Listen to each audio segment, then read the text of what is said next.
insya Allah, maka kekuatan Nur Muhammad atau Nur Ilahi atau ruhnya yang ada di dalam dirinya akan bangkit dan aktif. Dan apabila sudah bangun energi Nur Muhammadnya,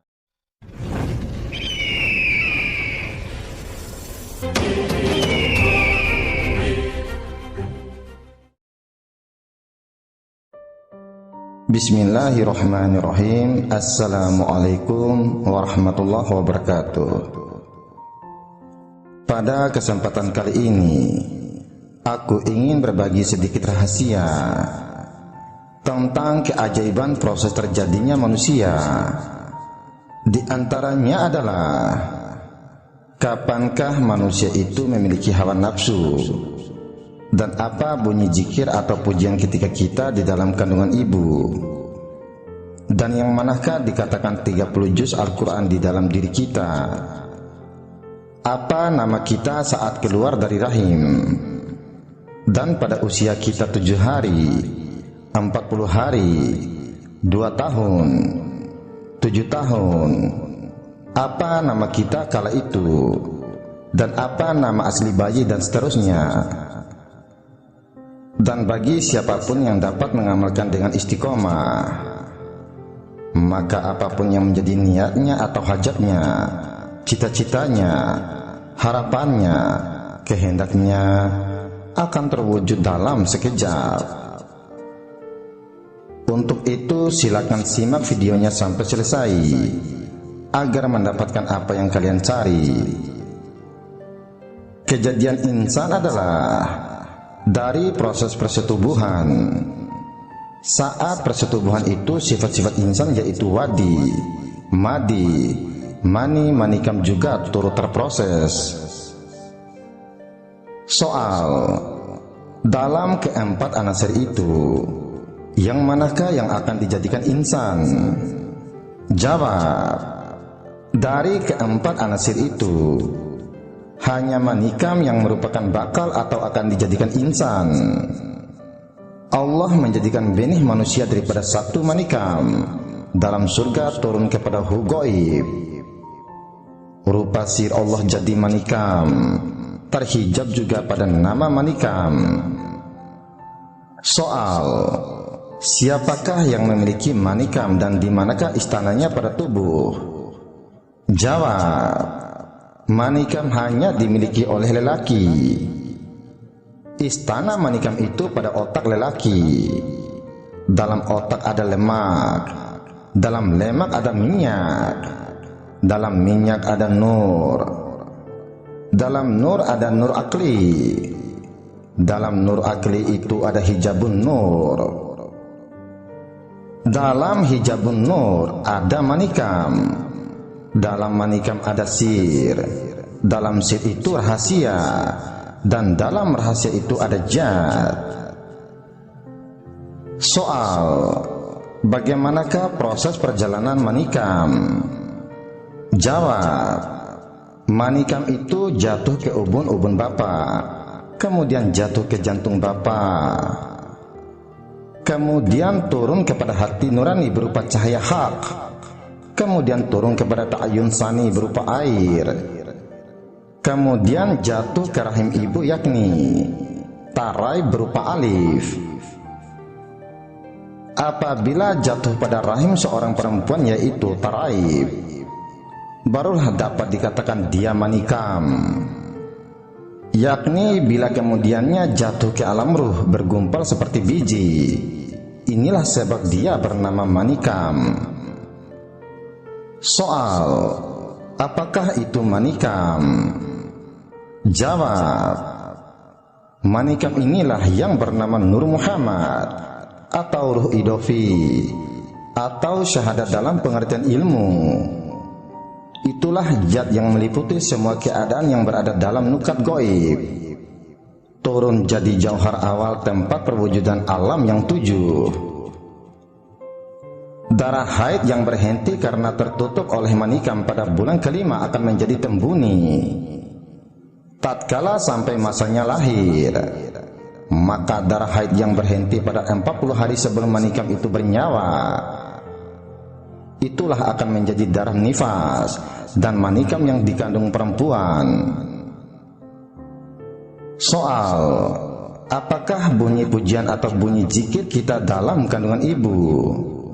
Jawab: bunyinya sebagai berikut. 1 hari 1 malam, pujinya Hu.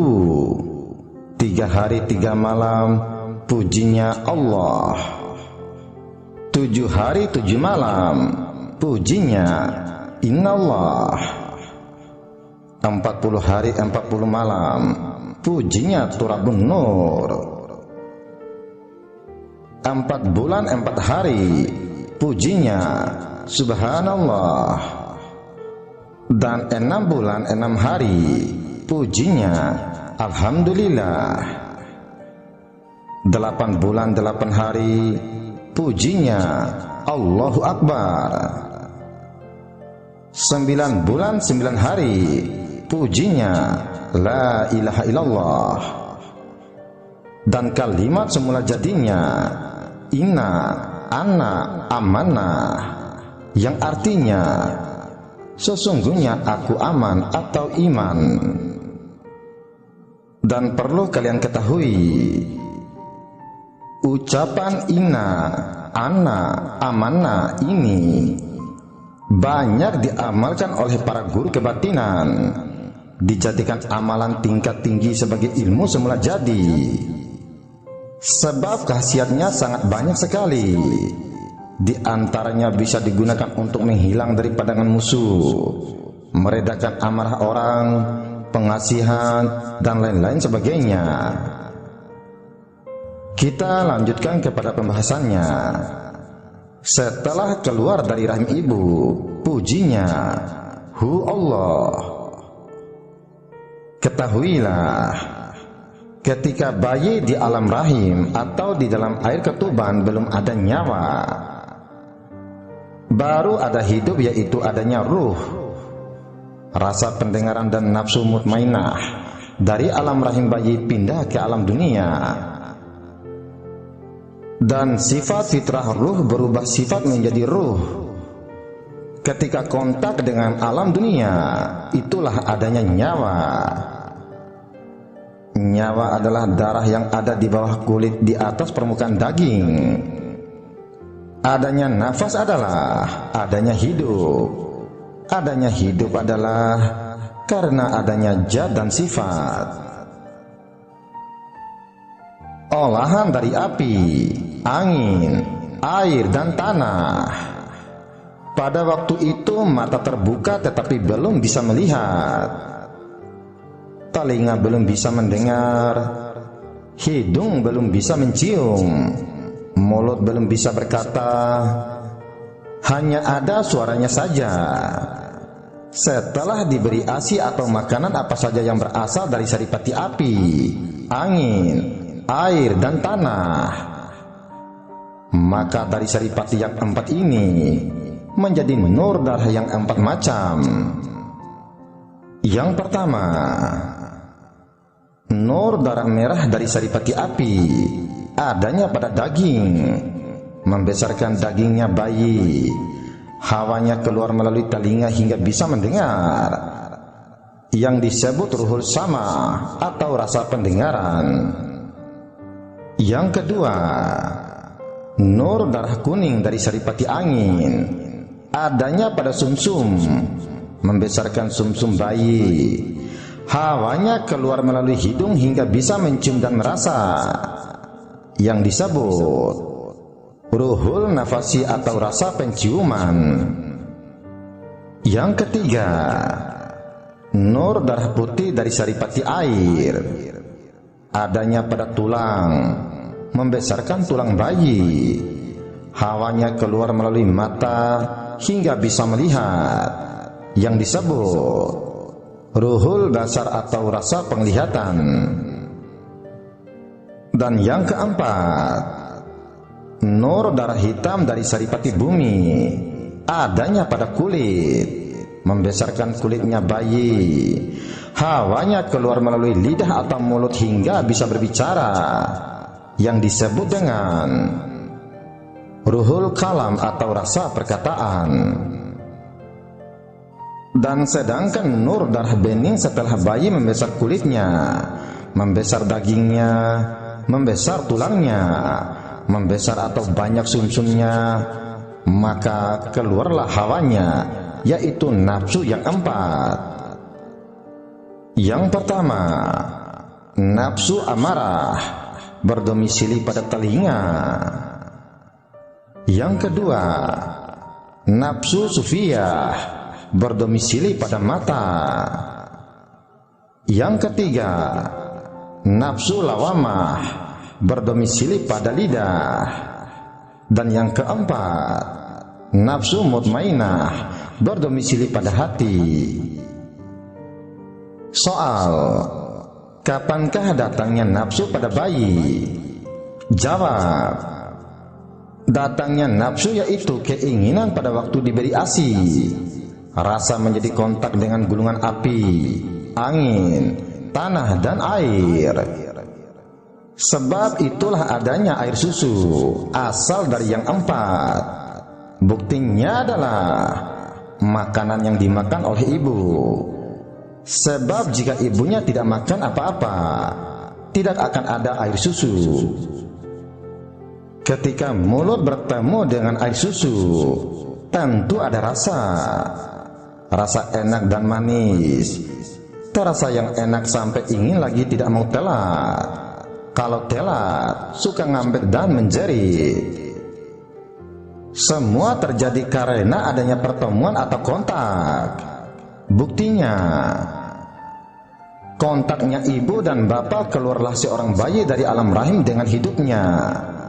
Bertemulah hawa batin dan zohir. Ketika kontak dengan alam dunia, adanya nyawa. Sifat nyawa yaitu nafas. Hakikatnya nyawa, rasa adalah buktinya. Ketika rasa kontak dengan makanan, maka akan menjadi nafsu dan banyak kemauan sudah pasti. Dan bibit daripada kemauan adalah karena tadi sudah merasakan air susu itu enak dirasakannya. Ada enak sudah pasti ada tidak enak. Muraqabah enak dan tidak enak sudah tentu. Kepada telinga, mata, kepada penciuman begitu juga. Sudah pasti ada enak dan tidak enak. Bukti di pendengaran juga begitu. Ada yang enak didengar, ada yang tidak enak didengar sehingga menimbulkan amarah. Jika pendengaran kontak dengan suara yang jelek, kejadiannya menjadi rasa tidak enak. Begitu juga jika kontak dengan suara yang baik, akan menimbulkan enak. Seterusnya begitu. Di mata pun bukti ada enak dilihat dan tidak enak dilihat. Malah ada penglihatan yang suka menimbulkan amarah. Mata pun tergantung kontaknya dengan sifat-sifat yang baik dan yang buruk. Jika baik, maka akan menjadi enak. Pada penciuman pun begitu. Ada enak dan tidak enak. Sama dengan pendengaran.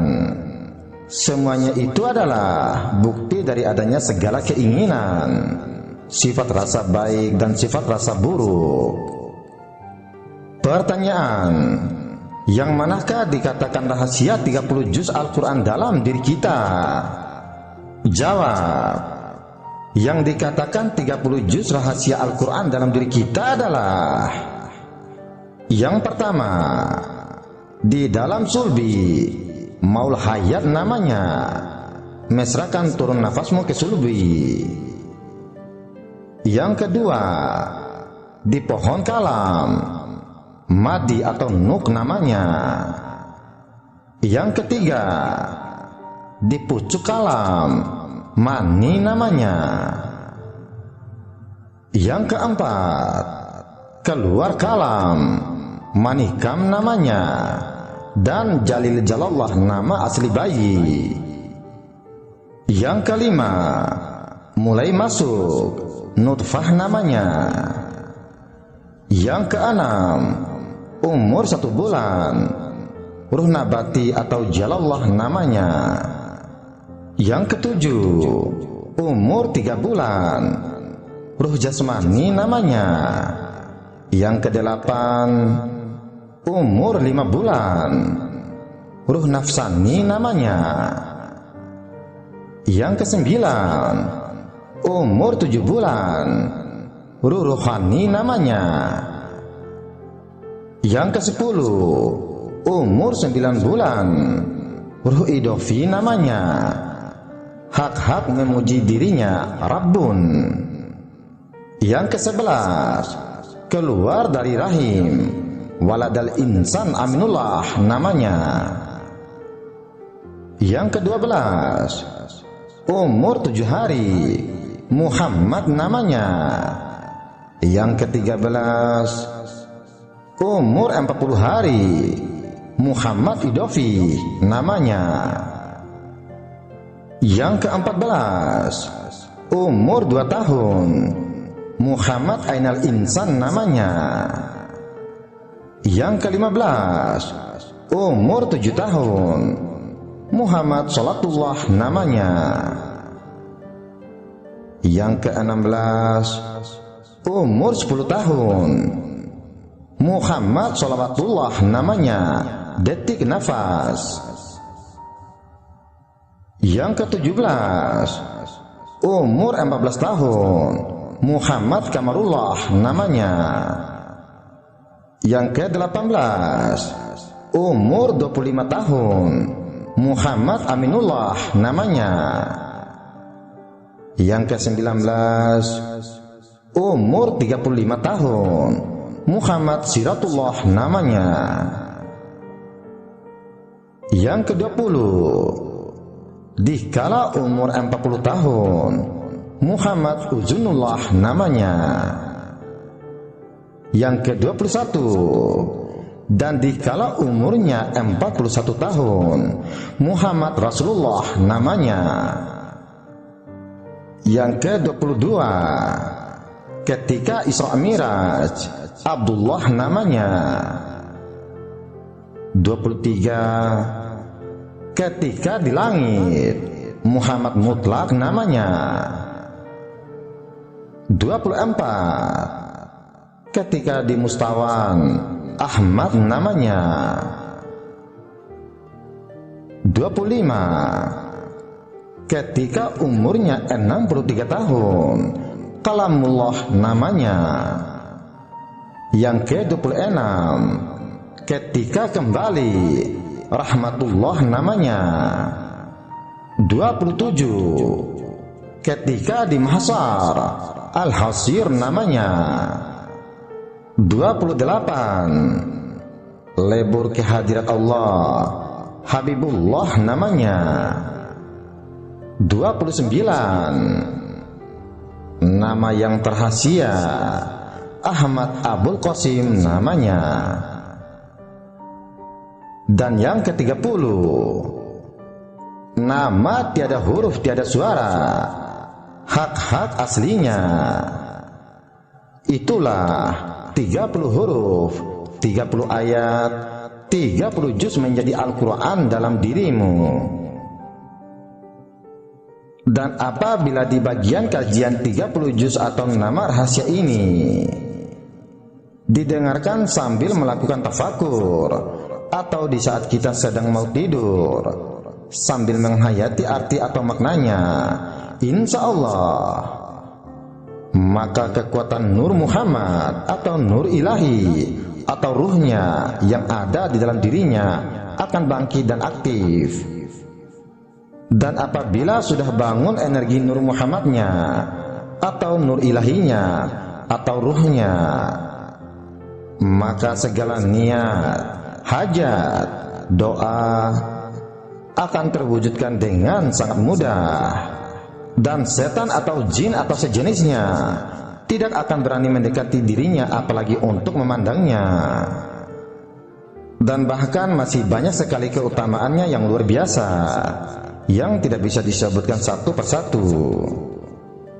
Dan jika kalian melakukan dengan istiqomah, maka kalian akan melihat dan menyaksikan sendiri manfaat atau keajaibannya. Semoga bermanfaat dunia wal akhirat.